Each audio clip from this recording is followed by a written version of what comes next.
the MS Michigan Man 64 podcast. My name is Brian Wallace, and I am the MS Michigan Man 64. The MS Michigan Man 64 podcast is about chronic disease awareness. I have had multiple sclerosis for the last 27 years. It's an invisible chronic disease that I've been battling for half of my life. I want to share with you what it is like living with the chronic disease from my experiences and the experiences of other chronic disease warriors. We can fight to have a voice to those that want to listen. Together, we can motivate and educate.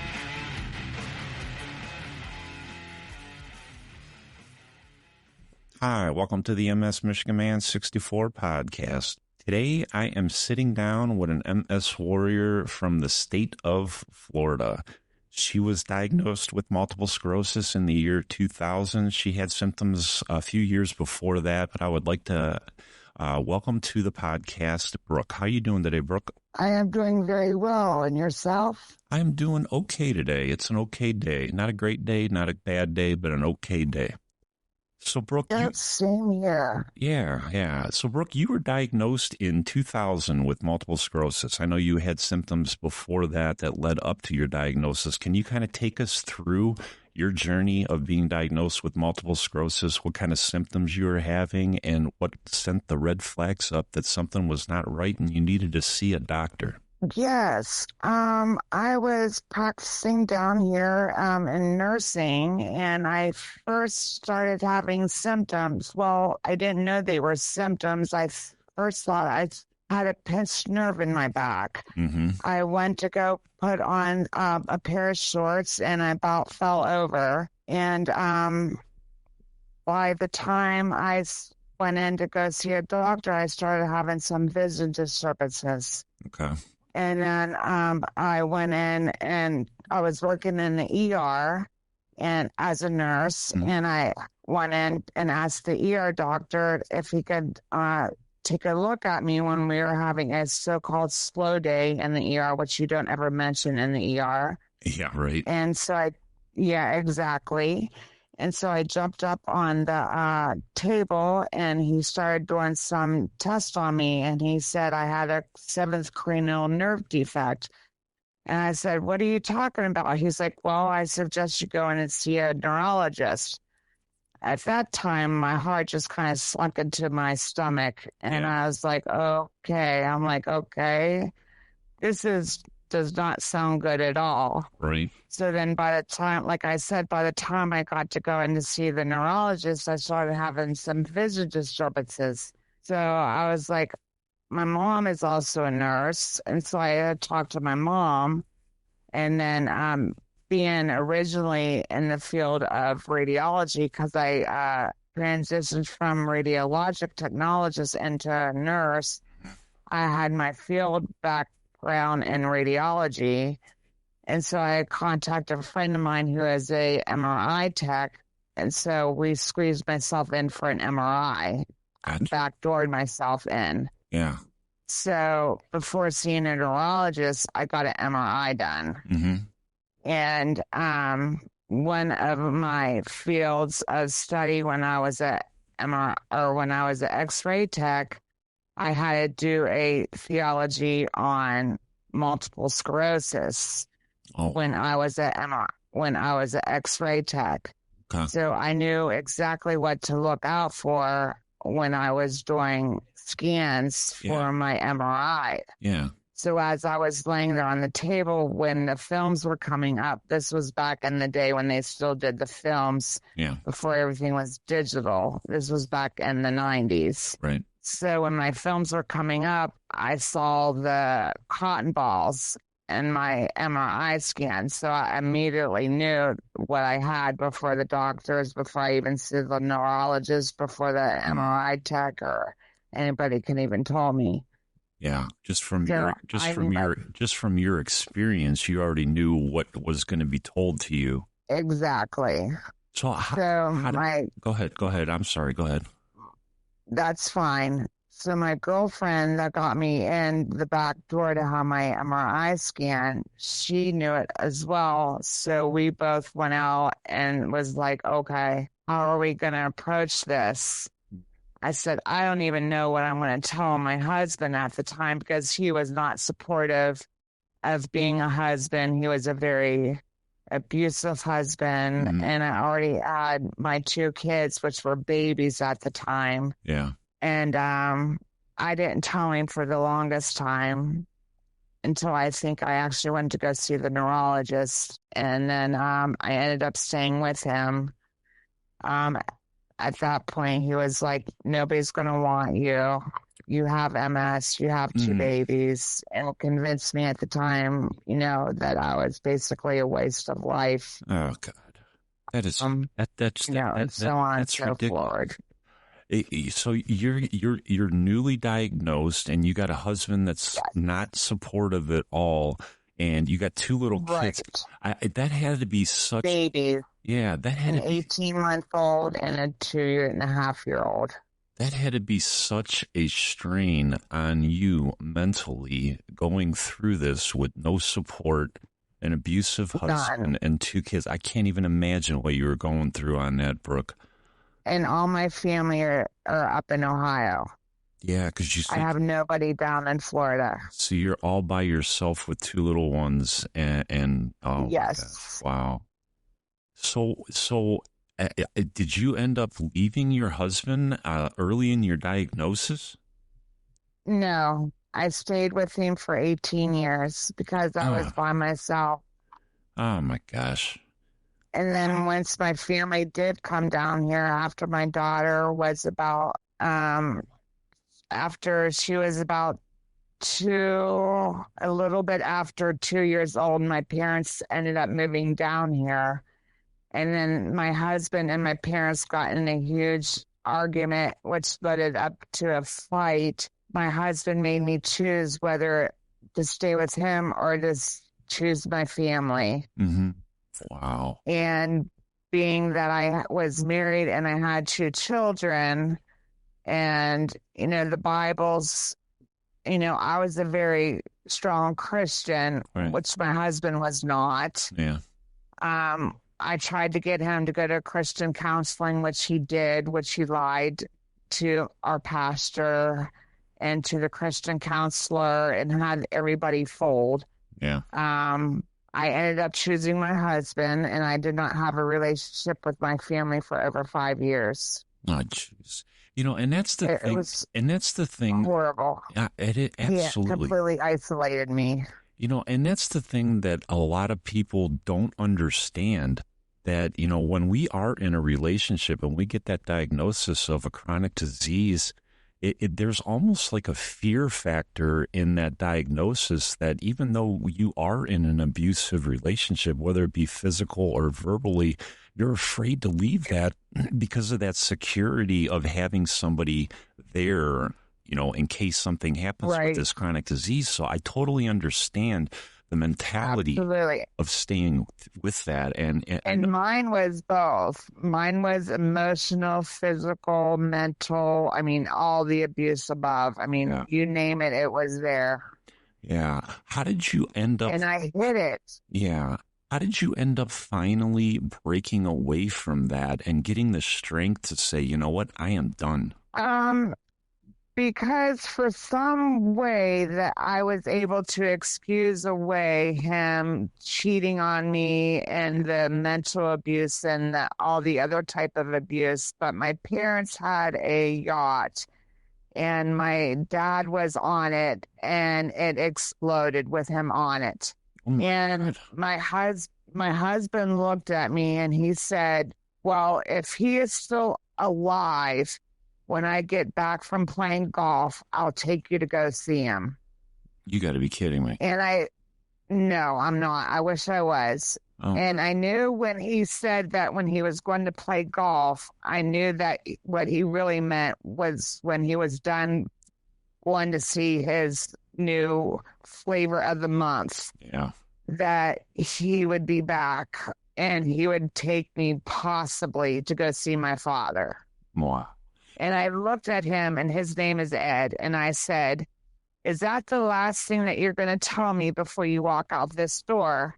And I was in the middle of a relapse, and I was paralyzed. I couldn't move anything from my waist down. And we were in a 2-story house, which, looking back on it, I know that that was another form of control. Yeah. That I would have never have built a 2-story house knowing what I know now with my MS. Yeah. Having the relapses and everything that I did, I always would have stayed with just a ranch house. Right. A 1-story house. But no, I went ahead and built a 2-story house, and I was paralyzed from my waist down. And so I was in the middle of a relapse, and I was upstairs in our upstairs bedroom. And he said, if he is still alive when I get back done playing golf, I'll take you to go down and see him. It's one county down south, which was like a half hour to 45 minutes away. Yeah. And I said, is this the last thing that you're going to say to me before you leave? He said, excuse me, what do you mean? I said, I just want to make sure I hear you correctly. I said, can you say that to me again? So he repeated that to me. I said, I just want to make sure this is the last thing that you're going to say to me before you walk out that door. Mm-hmm. So he repeated it back to me. I said, okay, I just want to make sure I heard you correctly. So then he left. So then I called my neighbor who lived across the street. Her name is Barb. She says, what is wrong with you? I said, I wasn't crying. Excuse me. Mm-hmm. I wasn't crying. I just said, a matter of fact, I said, Barb, the kids are in school. I need you to come over here and help me get out the suitcases and help me get out of bed. And she put down a mattress down the stairs, and she helped slide me down it. And she helped me pack up the suitcases. And I called up to the school, and I talked to the school principal, which she knew me because I had over 1,000 hours volunteer work up at this school. So I was on a first name basis with both the kids' teachers and the principal. And they said, Brooke, don't worry about it. You're good. This was in April. They had one more month left of school because the kids get down out of school out here at the end of May. Mm-hmm. And she said, Brooke, you guys are good. Just come up here, sign up the kids. She said, it's about time that you're leaving him. We've all been up here waiting for you about the time that you're about ready to leave. And we're so glad that you're leaving. We've been praying for this time to come. Yeah. Wow. That's just so amazing that it's just so disturbing to me to hear these stories of how people, and it's men and women, because women can manipulate a disabled women man can be too. Vindictive and nasty too. Yeah, it's just so disturbing. It's not just men that get in these situations, or women that just get in these situations too. It's men can get in these, women can get vindictive and nasty just as well. Yeah, and it's I've heard the story before. You got a chronic disease, and they it's an abuse. They'll call you lazy. It's just disgusting. Yeah. It's disgusting what the stories that I hear, how people treat their spouses with chronic disease. I'm so glad. Right. I'm so glad that you had the strength to get out of there and help yourself. And right. So after you get out of the house, what do you do then? You still got 2 little kids. I mean, how did you? Right. Or she drove me down to my brother's house, which was fairly close to my parents. And then my brother's wife drove me down to the hospital, and then left my kids there with my brother. And then she drove me down and got a wheelchair and drove me down to my dad's hospital. Gotcha. And your dad, which got your dad was your dad was okay, right? Or no? No, he got life flighted. He coded twice down at the hospital. Oh, jeez. Wow. Yeah. Wow. And that was the end of it. And I ended up serving my ex-husband's divorce papers down there. She ended up filing everything for me because, I was in the wheelchair, obviously. Yeah. She was driving me back and forth up to the courthouse and doing everything for me. Yeah. My brother's wife, Wow. ex-wife now, but yeah, Yeah. she helped me with everything. Wow. So, and my ex-husband at the time was like, "How could you do this to me? You took the kids away from me." I'm like, "Because Oh you're a my. moron. Yeah, right. You abused me. You abused the kids. You were a horrible father, and it was just a horrible situation." Wow. So, But now I met the love of my life about a year and a half ago, and he's completely understanding my disease. His yeah. brother has MS, and he's just amazing. Yeah, I wanted to get into that because I knew that before we had talked and you said that you had met, your dream I wanted to talk to me about how you ended up meeting your husband and, just tell us that story because it is such an awesome story. Yes, my husband now, he actually was dreaming of me basically his whole entire life. Yeah. And then we both got on, I think it's called Facebook dating, I think it's called. Yeah. And neither one of us were on any type of like dating app or anything. We both ended up getting on it for like less than a week and we met each other and here we found out we live in the same neighborhood. Yeah, I know. When you told And me we're that, originally both up from Ohio. yeah, I mean, the whole story is just fascinating that you guys are down in Florida, living next door to each other, basically. And he's from Ohio and he's almost from like right next door to you in Ohio. Right. It's just such an awesome, Exactly. awesome, awesome story. I mean, continue with, Absolutely. yeah, just continue with how you guys met and the relationship. And it's just such an awesome story. It is. I mean, I could bring him in here and he could tell you this story. It'd be better probably hearing it from him You know what? because We can have him on another episode, just him, how, okay. and, that'll be, Yeah, he used to have dreams about my house that I grew up in Ohio.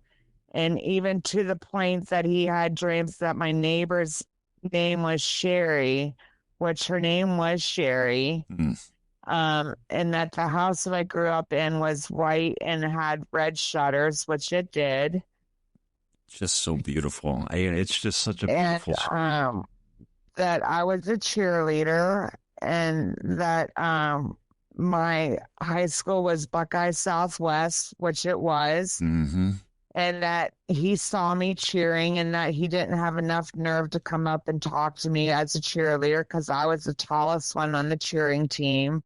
Where did you And that cheer he was at? the tall Why don't you say where you cheered at Buckeye Southwest Okay. up and it's called a little tiny well it's not so tiny now but it's up north Mm-hmm. um alongside the Ohio River. Okay. And he played basketball up in Columbus, Yeah, at Ohio Ohio. State. Yeah. Yeah, He's a Buckeye. Yeah. he is a Buckeye. Yeah. Yeah, Yeah. He's a football or a basketball player, Ohio State basketball player. basketball player. So he's this big tall guy and he's from the same area as a cheerleader down in Ohio. Yep. Awesome, awesome story. And you guys just Yep. end up meeting. It's just a beautiful story. And then he ended up I ended up moving down to Florida in 94 and then he ended up moving down to Florida about 5 years ago. Yeah. And then he moved to Fort Myers and then got wiped out by the hurricane and then moved up to my neighborhood about 3 years ago and he was staying with his mom looking for a house. Mm-hmm. And his mom was in my same neighborhood. Gotcha. And that's when he went on Facebook dating, trying to find somebody. Yeah. And I was finally done with being alone. So then I went on there because I've been single since I divorced my husband, which was in 2007. Mm-hmm. Yeah. So I went on there. My brother recently went through a divorce, so he was staying with me, and his phone kept dinging, dinging, dinging. And I asked my brother Brad, who was a football player for Ohio State. Okay. So that's where the two came in, where I told you what, because you were playing football for Michigan. My brother played Right. for Ohio State with Right. Eddie George and Yeah. Joey Galloway and that Kirk Herbstreit and everybody. Yeah. Yeah. And so my brother's phone kept dinging, dinging, dinging. I'm like, Brad, what is your phone doing, for goodness sake? He's like, don't worry about it, Brooke. Mind your own business. So I'm like, Brad, just tell me what's going on. He's like, it's Facebook dating. I'm like, well, how does that work? So he told me how to do it or whatever. So I finally signed up for it. Well, a couple days later, Bruce's thing popped up. So I'm like, oh, this is a handsome guy. So I'm going to just send him a message or whatever. So he like dinged me back, or I'm like, well, just don't ding me. Just call me. I don't do this Facebook dating thing or any Right. dating apps or whatever. Right. So he finally called me. He's like, well, where are you at? I'm like, saying my address. So I said, I think you live right around the corner from me. So he's like, are you serious? I said, yeah. I'm like, well, what do you want to do? I'm like, let's just go get coffee. He's like, well, screw coffee. It's like, it's basketball season or whatever. I'm like, okay, well, you like wings? I'm like, I love wings. Let's just go get wings. Yeah. So we went and got wings at like a wing place, like BW's or something like that. Right. He's like, you're my kind of girl. Yeah. So we go get wings and a beer or something like that. It was like on an afternoon. It was like, Yeah. whatever. So we go get wings, and I walk out with an Ohio State shirt on, and I see he's out there. I open up the door, and he has an Ohio State shirt. I was like, oh my goodness sakes. That's yep. Game over. You guys are both Buckeyes. Game over. Yeah. Wow. So then he gets out of the car. He sees me walking out. He can tell right off the rip that I'm almost 6 foot tall.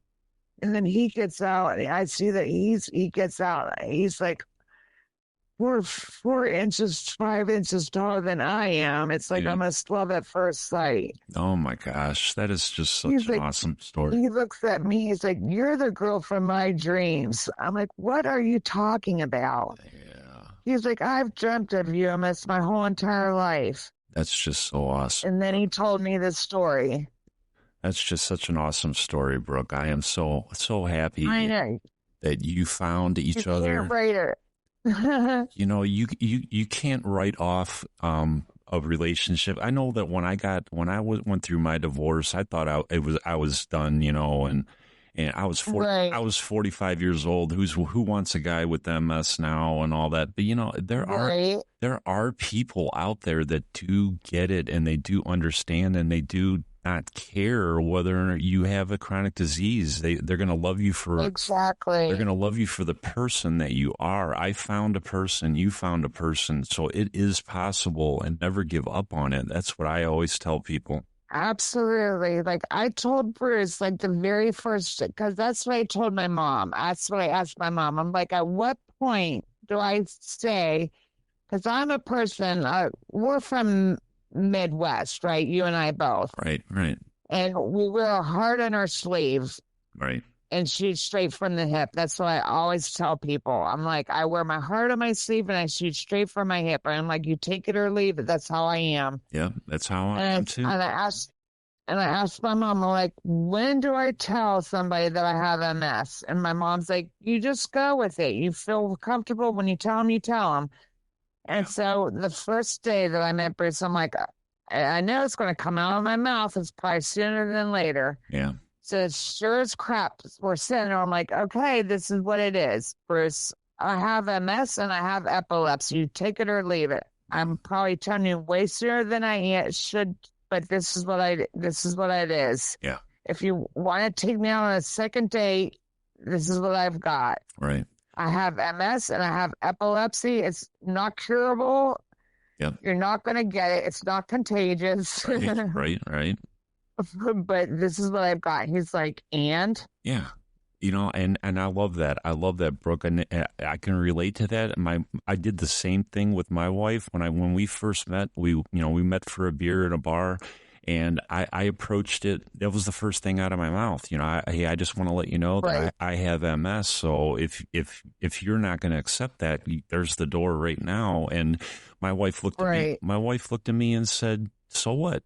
I don't care." Exactly. And that was the first thing that like kind of gave me the attraction to her. It had nothing to do with the physical. Although I thought she was a beautiful lady when I first met her, that was more important to me, that she accepted the MS diagnosis. It Exactly. mattered so much to me, that to hear those words come out of her mouth, and the relationship just blossomed after that. And it sounds like the same thing that you went through. Absolutely. Yeah.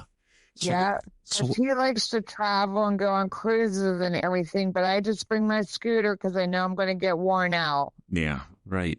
Yeah. And it's just so important to have somebody that gets it, and understands that you're going to struggle, and you're going to have good days and bad days, and they're going to be there no matter what. Yep, Yep. Hey, definitely. so let's talk about your DMT journey, Brooke. Uh-huh. When you got diagnosed with what kind of DMTs did they start you on? Because I know you got diagnosed back around when I got diagnosed, so I know there weren't as many as there. Right. So, what was the kind of path that they took you down the DMT trail? Gosh, I want to say I think I started on Abagio. Okay, yeah, I remember that one. Was the first one I wanted to think I started on. I think I've been on all of them except Capaxone. Okay, I done Capaxon too. You done Tesabri? Which one? Yeah, I did Tysabri for a long time, and then I tested positive for the JBC virus. Gotcha. Yeah. So now I'm on Ocrevus. Okay. How are you doing with Ocrevus? I hear a lot of people with Ocrevus, I hear them talk about a gap, a crap gap or something like that in between infusions. Do you experience that? A what? I guess where they have like a month, like the month before their next infusion, they don't feel good. Oh, yeah. Okay. Yeah. Um, yeah, well, there's 6 months in between the infusions. Mm-hmm. Um, but about 3 or 4 days after my infusion, I don't feel really good. Okay. So you have a reaction after the infusion. Okay. Right. And then leading up to it, I really don't feel good. I can tell when my infusions do. Okay. All right. Yeah, that's the crap gap that everybody talks about. And you can tell when the infusion you're getting ready for it. It's like almost like you're jonesing for it. Yes. Like I start going downhill. Like I can tell when I'm like due for my infusion. Gotcha. Are you is it stabilizing your MS? I mean, Yeah. how long have you been on Ocrevus? Since 2019. Oh, wow. Okay. So So you got a few years on it. So that must mean you're doing pretty good on it. yeah. Awesome. Awesome. So Yeah. so you have kids in your relationship, correct? With my ex, With your ex. I don't have, yeah. So how do your kids manage the MS? Are they real supportive with you? Because I know I've heard some stories Yeah. about their kids. Okay. So are they around you to help you out, or? They're here in Florida. I have my daughter in Clearwater, which is about 45 minutes away, Mm-hmm. and then my son in Brandon, which is about a half hour away, which is married, which he's pretty involved with his wife in their own life. And my daughter they're both active in their own lives, I want to say. They help as much as they can, but I really don't need their assistance per se. Okay. That's awesome. I mean, my husband's so supportive in He's pretty your much rock. my needs. Yeah, he's your rock. Yeah, He's your he's rock. my rock. That is just so awesome. You know, Yeah. you just seem like such a positive person that, you know, I try to be. you've been through so much, you know, with your first marriage and how you were treated, Oh my gosh. and it's Yes. just, you know, it's just such an amazing story to hear, you know, somebody that has been through what you have been through with MS, and you're just so full of positivity. And Yeah, you just seem like, you know what, it is what it is. I'm going to figure this out. And that's kind of what MSers do. You know, we always, absolutely.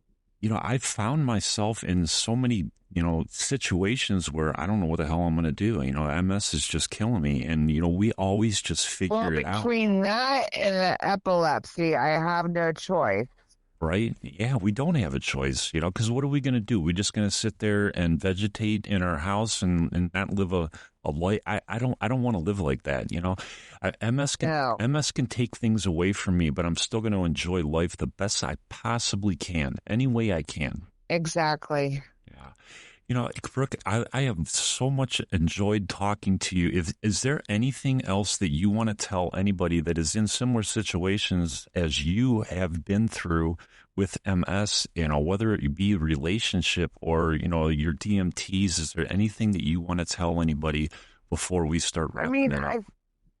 I think you just don't lose hope. And I mean, on the down days, you just gotta take advantage of the down days and don't be too hard on yourself. You know, everybody's gonna have the down days, and just you take advantage of it and just watch a movie and veg for that day and just take it for what it is and know that tomorrow you're gonna have a better day. I love it, you know, and I always tell You people, know, and just yeah, and just relax for that day and just know that tomorrow's going to be a brighter day and there's hope on the horizon. Yep. I always tell everybody the great Bo Schembechler used to tell us when, you know, if we lost the game to Notre Dame or something like that, you know, he would come in the locker room and say, men, you know, it was a tough game. It was a tough battle, and we didn't come out victorious, but the sun's going to come up tomorrow. So you can't, you know, Exactly. you can't just quit just because you lost the game. You got to get up in the morning. The sun's going to come up and attack the day like it's a new day. Right. Thank you so much, Brooke, for joining me today. I really appreciate you. I'm going to get out of here, and please follow the podcast. Hit the subscribe button. You can also follow me on Instagram. I'm MS Michigan Man 64. I'm also on TikTok, MS Michigan Man 64. And you can also find me on Facebook, Brian Wallace out of Brunswick, Ohio. Until the next episode, this is the MS Michigan Man 64. I am out.